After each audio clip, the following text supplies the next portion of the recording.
ternyata orang-orang yang sukses, orang-orang yang memang dalam perjalanan hidupnya bagus, maju, menonjol, itu bukanlah didukung semata-mata oleh karena kemampuan hard skill-nya, bukan semata-mata oleh kemampuan kecerdasan IQ-nya. Tapi ada banyak sisi lain yang seringkali kita lupakan gitu, yaitu sisi emotional question dan spiritual questions. Nah, saya kira gabungan kombinasi yang seimbang inilah yang harusnya diterapkan gitu ya oleh dalam dunia pendidikan kita. Juga memberikan kesempatan kepada anak didik kita untuk juga berkembang dengan cara pendidikan yang humanis, yang manusiawi. Karena esensinya itu pendidikan adalah memanusiakan manusia gitu ya. Nah, jangan sampai gitu ya di dalam proses pembelajaran dan proses pendidikan ini anak-anak umpamanya merasa terbelenggu, merasa tertekan, merasa takut, merasa khawatir. Itu yang saya setuju dengan Pak Anies Baswedan bahwa dunia pendidikan, dunia sekolah haruslah menjadi dunia yang menyenangkan buat anak didik kita. Multikultural Indonesia itu berbeda dengan negara lain. Jadi sejak awal anak-anak itu kita bangun bagaimana mereka terbangun identitas sebagai anak Indonesia. Mereka dikenalkan dengan budaya-budaya lokal, kemudian direkatkan dalam budaya nasional. Jadi ada kerangka yang menyatukan sehingga nanti budaya lokal yang beragam itu disatukan, bisa melalui bahasa, terus bisa melalui seni, bisa melalui, dan itu bisa dilakukan melalui pembelajaran. Dan itu guru itu di kelas memang harus melakukan itu, tentunya melakukan itu. Kemudian dengan sendirinya tidak hanya budaya lokal dan nasional, tapi juga budaya global ya. Jadi dari budaya lokal dikembangkan, disatukan dengan budaya nasional supaya nantinya anak-anak kita juga tidak canggung masuk ke budaya global dan mereka tetap punya identitas sebagai anak Indonesia. Itulah yang saya katakan sebenarnya itu kecerdasan apa ya? Bukan emosi.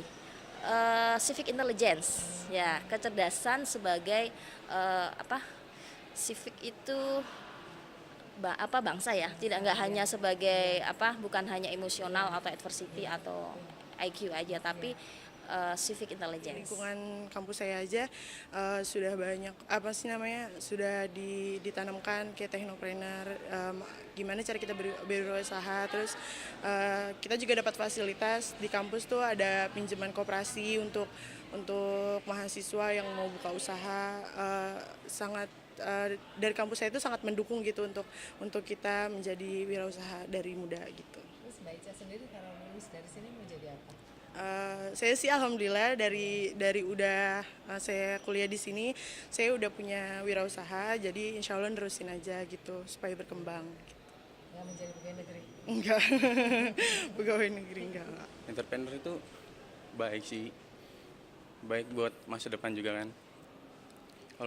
Kalau masa depan saya kalau udah semoga jadi entrepreneur tuh pemimpinnya, ya semoga aja saya bisa jadi pemimpin yang baik buat bawahan saya atau apa yang lain gitu, bisa memajukan negara ini juga, mencerdaskan masyarakat.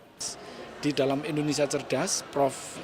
Asep Saibuddin menggarisbawahi harus dimulai dari usia dini hingga di perguruan tinggi. Mengapa?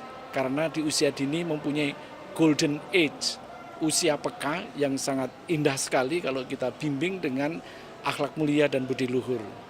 Dalam konsep Bung Karno dinyatakan nation building and character building. Jadi membentuk minimal dalam 5B untuk kita ini hidup dalam belief, kemudian behavior, kemudian brain, kemudian beautiful, dan yang diharapkan bisa benefit.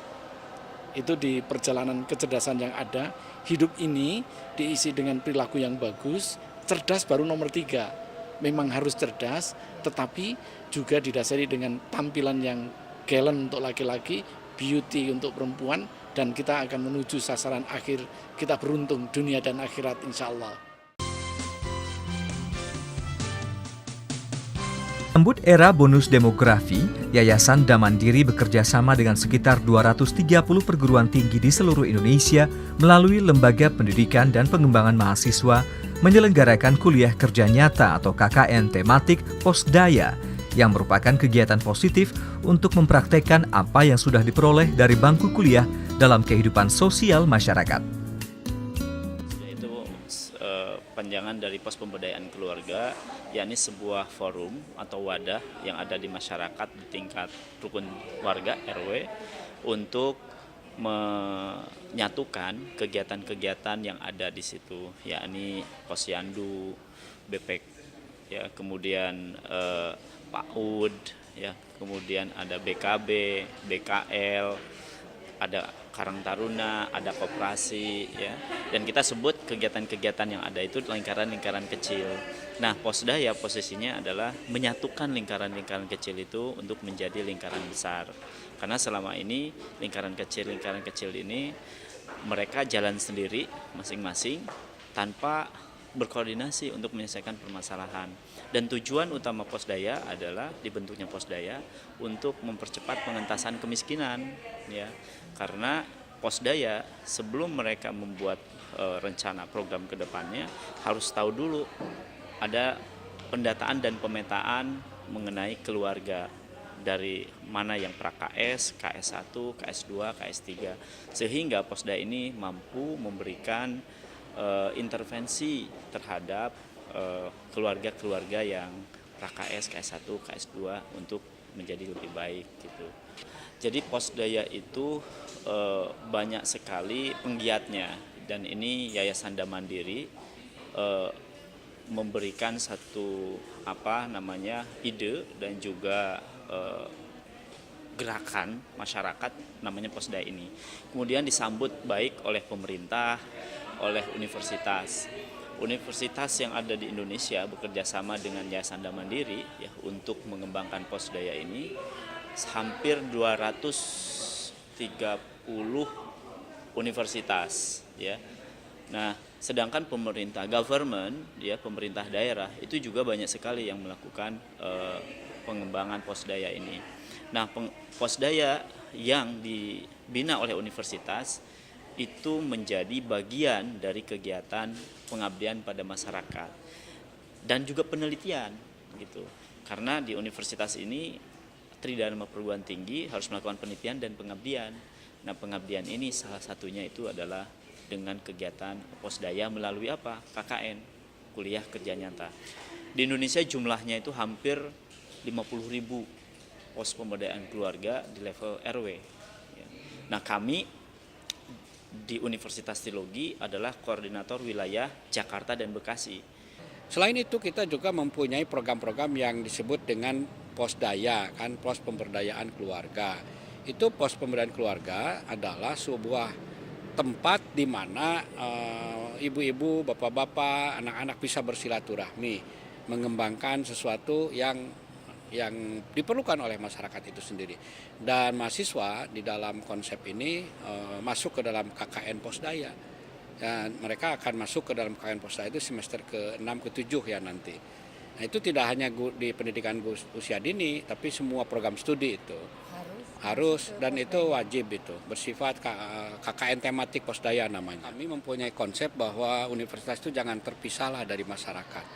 The Ivory Tower itu harus selesai, ya. Atau Menara Gading ini harus selesai. Kita ini bukan Menara Gading, kita ini sebenarnya ya harus turun ke bumi, dan kita juga tahu bahwa di dunia ini bisa belajar dari mana-mana, kan, termasuk dari masyarakat.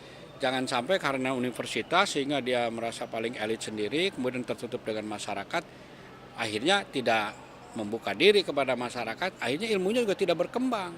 Kalau ilmu berkembang itu harus terbuka dengan masyarakat. Nah, salah satu caranya adalah dengan Posdaya. Itu yang sebenarnya ingin kami tekankan. Ini untuk semua jurusan, ya? Semua jurusan kalau Posdaya. Berapa lama untuk Posdaya memang sementara ini boleh dikatakan hanya ada dalam KKN, ya, yaitu kurang lebih 3-4 bulan. Ya. Tapi di dalam perilaku yang secara keseluruhannya kita harus selalu menekankan kepada mahasiswa, terbukalah dengan masyarakat. Itu dari mulai masuk sampai lulus. Saya tidak mau mahasiswa itu terlalu eksklusif, gitu. Pemberdayaan keluarga agar menjadi sejahtera kian gencar dilakukan hingga ke pelosok desa, antara lain melalui kegiatan Posdaya atau Pos Pemberdayaan Keluarga. Kegiatan ini selain untuk menghidupkan kembali kehidupan gotong royong di tengah masyarakat, juga untuk meningkatkan taraf hidup keluarga prasejahtera. Posdaya atau Pos Pemberdayaan Keluarga yang antara lain berfungsi sebagai forum komunikasi, pendidikan, dan wadah kegiatan penguatan fungsi keluarga terpadu kini menjadi sebuah kebutuhan. Terlebih kegiatan Posdaya langsung menyentuh sendi kehidupan masyarakat, antara lain kegiatan di bidang kesehatan dan KB, bidang pendidikan, ekonomi produktif, serta kegiatan di bidang budidaya lingkungan hidup. Posdaya kini juga tengah digalakkan Universitas Trilogi atau UNTRI Jakarta melalui kegiatan kuliah kerja nyata atau KKN. Dengan tematik Posdaya, UNTRI mengajak mahasiswa untuk mengembangkan potensi keluarga prasejahtera hingga ke pelosok desa. Kali ini, UNTRI mengedepankan Posdaya di bidang ilmu dan teknologi pangan, terkait dengan pembuatan aneka roti dengan cara yang sederhana agar dapat dipraktekkan di rumah baik untuk konsumsi keluarga maupun untuk peluang usaha. Bukan itu saja, UNTRI yang memang sejak awal pendiriannya berpijak pada teknopreneur, kolaborasi dan kemandirian, sangat peduli mengembangkan Posdaya dalam berbagai kegiatan sosial, termasuk pada kegiatan Disnatalis kedua UNTRI. Rektor UNTRI Jakarta, Profesor Asep Saipuddin menjelaskan tematik Posdaya merupakan bentuk pengabdian kepada masyarakat.